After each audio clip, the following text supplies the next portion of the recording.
Diabetic patients வந்து கஞ்சி சாப்பிட வேண்டாம்னு சொல்கிறாங்க. இது எந்த அளவுக்கு கரெக்ட் அப்படின்னு பார்க்குறது தாங்க.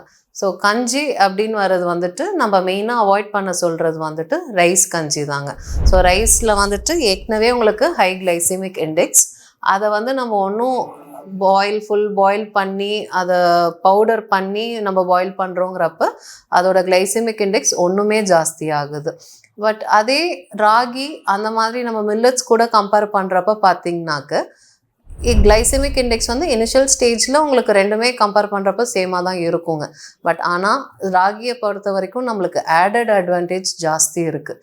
என்னன்னு பார்த்தோம்னாக்க அது வந்துட்டு அமினோ ஆசிட் ரிச் இருக்குங்க, ஃபைபர் ரிச். இந்த ஃபைபர்லாம் வந்து நம்மளோட ஒயிட் ரைஸில் இல்லை. ஸோ ஃபைபர் ரிச், அமினோ ஆசிட்ஸும் ஜாஸ்தி இருக்குது. அந்த ஃபைபர் இருக்கிறதுல வந்துட்டு உங்களுக்கு பசிக்கிற தன்மையை கம்மி பண்ணும். ஸோ ரொம்ப நேரம் உங்கள் வயிறு ஃபில் ஆன மாதிரி வச்சுருக்குங்க. ஒன்று என்னென்னா அதில் கால்சியமும் ரிச்சுங்க. ஸோ உங்களுக்கு இந்த மூட்டு வலி வருது, ஜாயிண்ட் பெயின்ஸ், இது எல்லாமே வந்துட்டு ராகி நீங்கள் ரெகுலராக எடுக்கிறப்போ கொஞ்சம் கம்மியாகும்.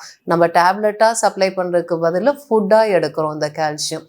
ஸோ ராகி வந்துட்டு நீங்கள் மோஸ்ட்டாக ரொம்ப ஃபைன் பவுடராக அரைக்காமல் கொஞ்சம் கொர்ன மாதிரி அரைச்சி நீங்கள் கஞ்சியாகவும் குடிக்கலாம். பெட்டர் வந்து ரொட்டி இல்லை களி அந்த மாதிரி கூட செஞ்சு சாப்பிட்லாங்க. பட் ஒயிட் ரைஸ் அவாய்ட் பண்ணிவிட்டு இந்த மாதிரி மில்லட்ஸ்க்கு மாறிக்கிறது நல்லது.